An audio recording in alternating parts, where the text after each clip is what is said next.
Okay, my starting point will be the Peter Street trail.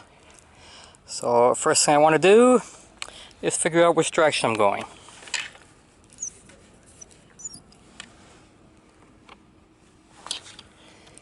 So I'll use my compass here. And it looks like I want to go 40 degrees. So I'll go 40 degrees, about 20 steps.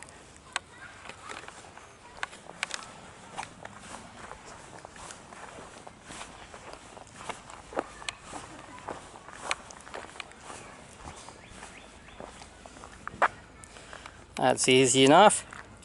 Just going to follow the trail here, but I'm going to be going, let's see, again, I have my compass out here.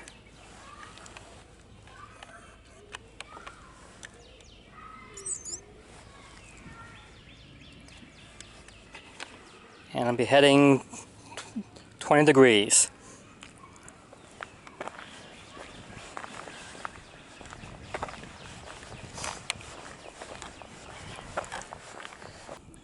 We come to a point here where we can go straight, kind of straight, or we can go off to the right.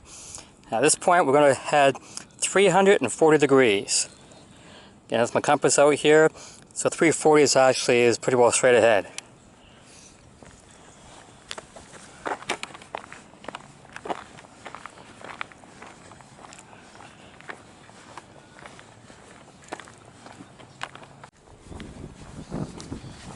Alright, we're still heading straight on the trail, no bends yet. So.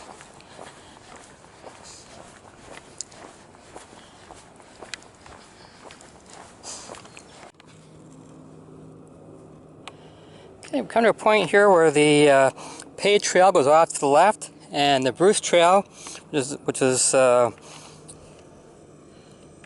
here, goes off to the right.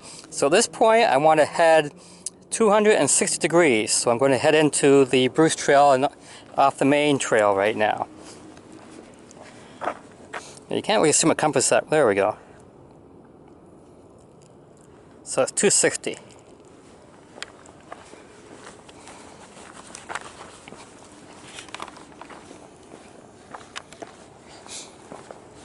This will be a little wider trail in amongst the woods. Chance of getting lost now is higher, especially if I wander off the trail like I often do.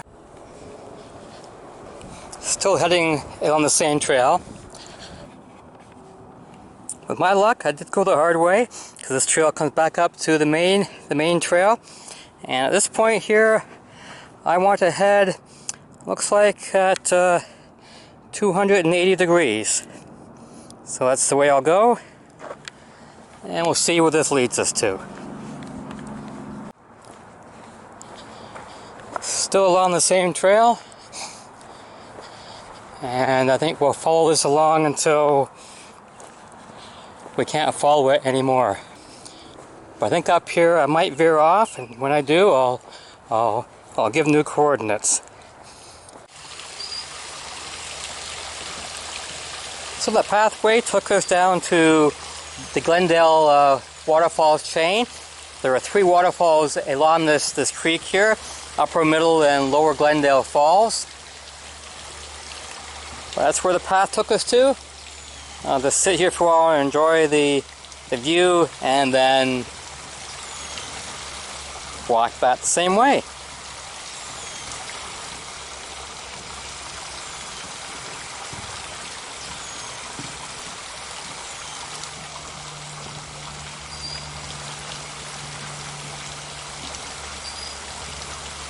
There's a robin there for us.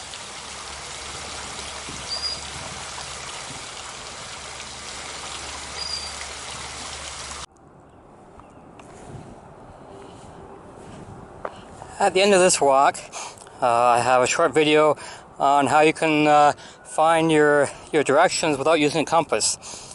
There are 2 ways of doing it, and there's a short video I have just how to do that. Okay, so I have no compass with me, so I'm going to use the sun to figure out which way is north, south, east, and west then. So I've got my stick in the ground here, and It's right now it's 11:15, and I have a rock mark there where the shadow is. And we'll come back in a bit and see how the shadow moves and see if I can figure out where north is from there. The other method they say is to take your watch and to put the hour hand of your watch facing the sun, and from there the difference between where the hour hand is and 12 o'clock, halfway in between there will be south, and then from that you can figure out north being the opposite direction. So let's see how that works. I'll grab my watch. Oh, this isn't going to work too well, because most watches don't have hands on them anymore. Now what do I do? Uh-oh. Well, let's see. Luckily, I have a father who gave me his watch, and it does have an hour hand on it. The sun is actually, it's 11:30, so it's almost directly overhead, but still over in that direction a little bit. So what it's saying, here's 11 o'clock, which is about the time it is at the moment, and there's 12 o'clock, so in between those two should be south, so north should be that way. So let's take a look at my compass here, a compass next to it.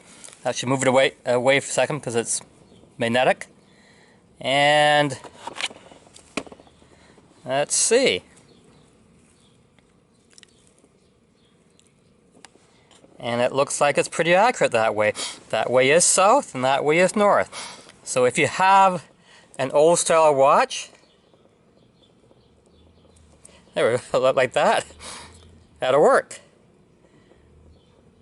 Just like that is where the sun is right now, and between 11 and 12 it's supposed to be south, and according to my compass it is.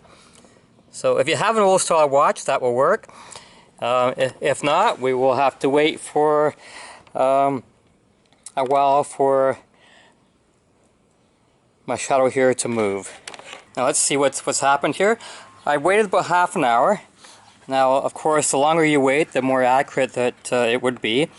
But if you're lost in the woods and you sit down for half an hour, have a bite to eat, have something to drink, now half an hour is reasonable time to wait. So we'll see what's happened here. It was 11:20 when I placed the first rock, and you see where that is, and you see where the shadow has moved to now. There's the stick, there's the shadow. It is 11:50, so I've waited half an hour. So we'll put my next rock at this point here. Now what should happen, and we'll check it with the compass to make sure, but this would be my east-west line here. So this is west, this is east. So from that point, we know that's west, so this is going to be north. And this will be south. There's different ways that you can remember how the order goes. If that's west, and this is east, we have north being never eat shredded wheat or never eat soggy wieners. It works out either way. Let's see how accurate this is. So that's west and that's east. And let's put the compass in here. Let's make sure that is indeed correct. And as we see, yep, even after waiting only half an hour, we've got pointing where north is. We've got where north, south, east, and west is. And from that, if we were lost, we should be able to figure out using a map and using our directions now. Even without the compass, we know which way that we're going. So that works out really well.